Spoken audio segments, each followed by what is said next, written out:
Good morning, students. How are you all? Yesterday we have discussed about meaning of budget and objectives of budget. Budget, as you know, is the annual financial statement which records the receipts side and the expenditure side. Now today I will be elaborating components of government budget. Now, like any other accounting statement, there are two components. One is the receipt side and another is the expense side. Now, if we make a list of the items of receipt of government, what are the sources of revenue receipts? We have taxes, fees, fines, penalties, etc. If we talk of the expenses, government is incurring expenses on provision of public goods as well as salaries to government employees and all. Okay, so now if we talk about the components of budget, there are two sides. One is the receipt side and another is the expenses side. Receipts are divided into two parts. First is called the revenue receipt and the second is called the capital receipt.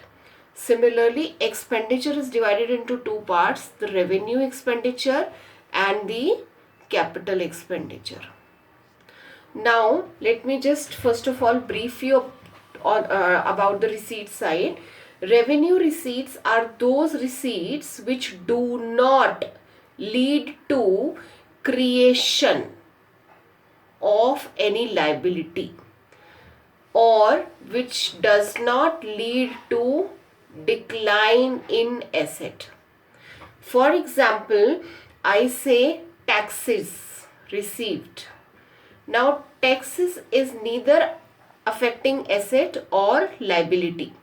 So, which does not, do not, the key word to be noted here is which do not lead to creation of liability or reduction of asset is called revenue receipt. They are of routine nature, reoccurring in nature and generally of small amount. For example, I say fees.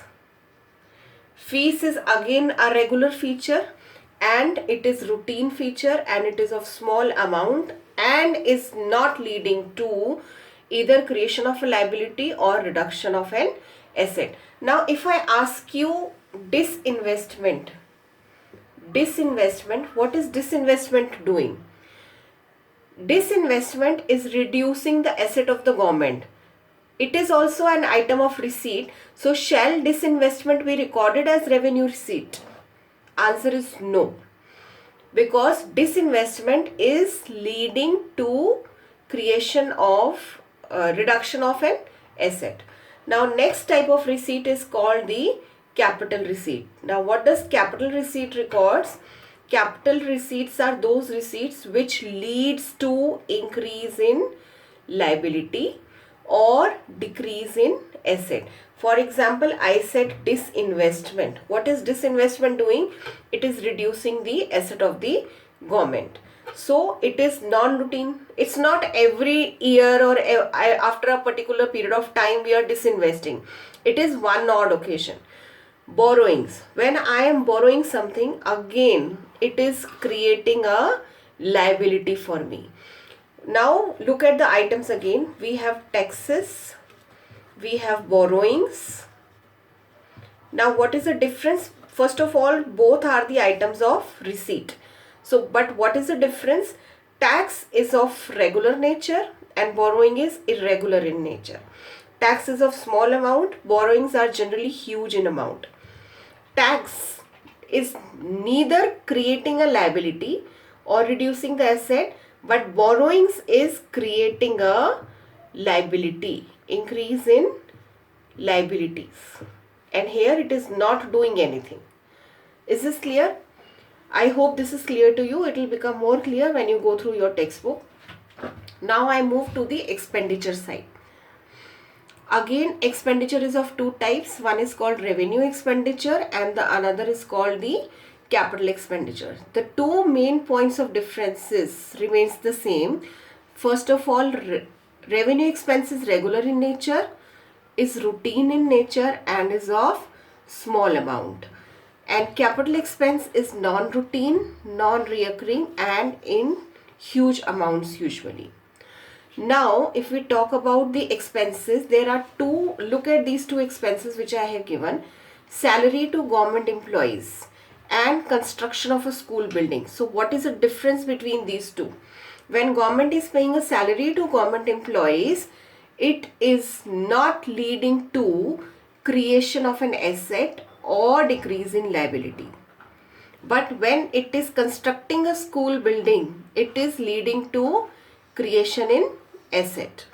So again, there it flows like this. Revenue expenditure does not lead to increase in asset or decrease in liability. Now at this point you need to know the difference. Here on the receipt side there was creation of liability, and on the revenue expenditure side there is creation of an asset. So how do you learn? It is increase in liability, it is increase in asset. It is decrease in asset, it is decrease in liability. Okay, so expense and receipts, this gets reversed. Now moving on to the capital expenditure, we talk about capital expenditure. It leads to increase in assets and leads to decrease in liability, and non-routine, non-recurring and huge amounts. For example, construction of a school building is leading to increase in assets. Is this clear? Construction of a school building is non-routine, non-recurring and is generally involving huge expenses and is satisfying the first criteria. So just to brief you, how do we actually learn this? We have revenue receipt, we have capital receipt, we have revenue expense, we have capital expense. Now I am putting cross just to say does not lead to. This does not lead to increase in liability and decrease in asset. Now this cross is replaced by tick here, and these two things remains the same. Increase in liability, decrease in asset. So this is revenue receipt, this is capital receipt. Cross indicates does not, tick indicates it does. Increase of liability, decrease of asset, increase of liability, decrease of asset. Now when I go to the expense side, liabilities and assets will change their positions. It will remain as cross and it will be increase in asset and decrease in liability. And for capital expense, this cross will be replaced with tick and it will remain the same, increase in asset or decrease in liability. Please again note it very carefully. Revenue receipts, cross is put, and capital receipts and capital expense, tick is put. Here it is increase in liability, decrease in asset, and when I switch over to the expense side, I am reversing these positions. I am saying increase in asset and decrease in liability. When it does not, it is revenue expense. When it does, it is capital expense. Thank you so much. Please revise the topic from your textbook and get back to me in case of any difficulty. Tomorrow I shall be picking up the remaining part of the chapter. Thank you. Have a nice day.